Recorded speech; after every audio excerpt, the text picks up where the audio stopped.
भोले बाबा जी के सभी भक्तों को ओम नमः शिवाय, हर हर महादेव। इस वीडियो में आज हम देखेंगे कि श्री अमरनाथ जी की यात्रा हम कम से कम पैसे खर्च करके कैसे पहुंच सकते हैं और बाबा जी के दर्शन करके सकुशल वापसी कर सकते हैं। तो आइए वीडियो में आगे चलते हैं। जैसा कि हम जानते हैं, यात्रा करने के लिए हमको जम्मू पहुंचना होगा। चाहे आप जिस सुविधा से आप जम्मू आ रहे हैं, बाय रोड आ रहे हैं, बाय रेल आ रहे हैं, तो आप यदि बाय रेल आ रहे हैं, चूँकि सबसे सस्ता साधन बाय रेल है, तो बाय रेल यदि आप आ रहे हैं तो वहाँ से आपको जम्मू रेलवे स्टेशन से आपको यात्री निवास भगवती नगर पहुँचना होगा। वहाँ जम्मू में आपको शेयरिंग टैक्सी बहुत ही आसानी से मिल जाती है। वो आपको 40 से 50 रुपये लेंगे और यात्री निवास भगवती नगर छोड़ देंगे। वहाँ जाके आप सबसे पहले अगले दिन की यात्रा के लिए आप बस या टिकट निकाल लें। आप पहलगांव से यदि करना चाह रहे हैं तो पहलगांव मार्ग का बस का टिकट निकाल लें। वो 500 से 600 के बीच लगेंगे, वो ले लें। उसके पश्चात आप वहाँ जो विश्राम के लिए व्यवस्था है उसमें जाके विश्राम करें, भोजन इत्यादि खाएं। अगले दिन सुबह सुबह ही जिस बस का आपने टिकट निकाला है उसमें जाके बैठ जाएं। वो सुबह सुबह ही वहाँ से खुलती है, लगभग 4 बजे के आसपास आप वहाँ बैठ जाएं। वो गाड़ी आपको पहलगांव 7 से 8 घंटे में छोड़ देगी। वहाँ पहुँच के यदि आप टेंट में रुकना चाहें तो टेंट में रुकिए, नहीं तो आप वहाँ ढेर सारे लंगर वाले लगे होते हैं, उनसे जाके विनती करें। इस बार की थोड़ी हमारी बजट कम है तो आपसे कुछ मदद चाहिए, हमको रात्रि विश्राम की व्यवस्था चाहिए, तो वो आपको वहाँ पर रात्रि विश्राम की सुविधा दे देंगे। हाँ, ऐसा यदि सभी भक्त करने लगे तो फिर लंगर वालों के यहाँ बहुत सारी दिक्कत हो जाए, उतना व्यवस्था होता नहीं उन लोग का। जिनके पास कमी हो वह सही लोग उनसे जाके विनती करें तो अच्छा है। बदले में आप कुछ अगर से वहाँ पर सेवा देना चाहें तो वो सेवा कर सकते हैं, भोजन इत्यादि बनाने में।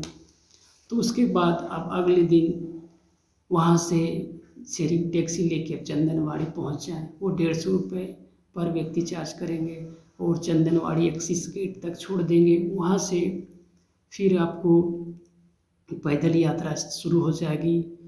पिसू टॉप, जोजीबल, नागाकोटी, शेषनाग आपको 2 बजे से पहले क्रॉस कर लेना है।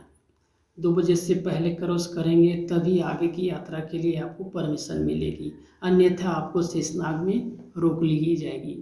वहाँ क्रॉस करने के पश्चात आप आगे वह बॉल होते हुए गन स्टॉप होते हुए पोसपत्री में जाके रुक जाए। वो पोसपत्री यात्रा के दौरान सबसे बड़ा लंगर होता है, वहाँ जाके आप रात्रि विश्राम करें। वहाँ सब सुविधा आपको मिल जाएगी, मेडिकल की, भोजन की, मसाज की। आप वहाँ रात्रि विश्राम करें। उसके पश्चात फिर अगले दिन सुबह सुबह पचतरनी होते हुए, संगम होते हुए बाबा जी की गुफा पहुँचे।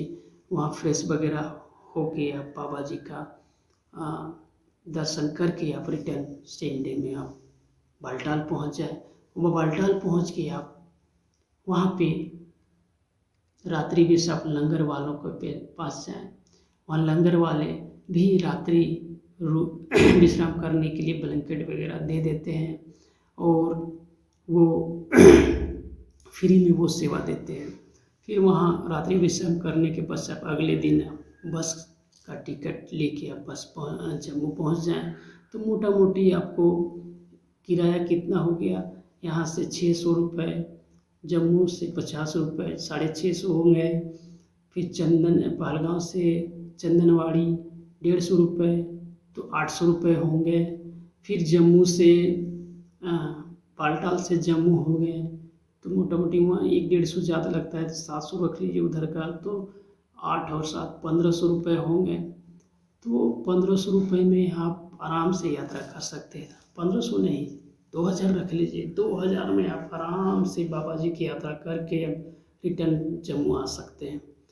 तो इस तरह से यात्रा करने के लिए आपको कम से कम पैसे खर्च करने पड़ेंगे, लेकिन इस तरह से करने के लिए अगर पैसे कम खर्च करने के लिए आप कोशिश करेंगे तो इसमें आपको शारीरिक स्वस्थ होना अनिवार्य है। क्योंकि आप जानते हैं यात्रा बहुत ही कठिन मार्गों से होकर जाती है। अब पिछली टॉप की बात कर रहे हैं, पिछली टॉप बहुत बड़ी चढ़ाई है। फिर आगे जो जीवन होते नागाकोटी में भी बहुत बड़ी चढ़ाई है। शेषनाग वैसे ही आप जान रहे हैं। फिर गणेश टॉप भी जान रहे हैं आप कितनी बड़ी ऊंचाई पर है। तो इन मार्गों से में होकर आपको गुजरना है, तो इसके लिए आपको शारीरिक स्वास्थ्य रखना अनिवार्य होगा। इसके लिए आपको यदि आप पर डे आपको 4 से 5 किलोमीटर की वॉकिंग करें, सुबह शाम यदि हो व्यवस्था तो वो करें, तो इससे आप शारीरिक फिट भी हो जाएंगे, शारीरिक स्वस्थ भी रहेंगे और यात्रा के लिए किसी भी प्रकार का कष्ट नहीं होगा। तो अगर आप कम खर्चे में करना चाहते हैं यात्रा, तो आपको शारीरिक फिट करने के लिए जॉगिंग करना, वॉकिंग करना अनिवार्य है। वो 3 से 4 से 5 किलोमीटर तक पर डे वॉकिंग करें, जिससे आपकी शारीरिक फिट होगी। और यदि शारीरिक फिट होगी तो आप कम से कम खर्चे में आप बाबा जी का द्वार जा सकते हैं। उम्मीद है यह वीडियो आपको अच्छा लगा हो। यदि लगा हो तो लाइक कर दीजिएगा, सब्सक्राइब कर लीजिएगा। और यात्रा से जुड़ी और भी किसी प्रकार की जानकारी यदि आपको प्राप्त करना हो तो इस वीडियो में जो व्हाट्सएप नंबर डिस्प्ले हो रहा है उसमें व्हाट्सएप भी कर सकते हैं। एक बार फिर से आप सभी भोले बाबा के भक्तों को ओम नमः शिवाय, हर हर महादेव।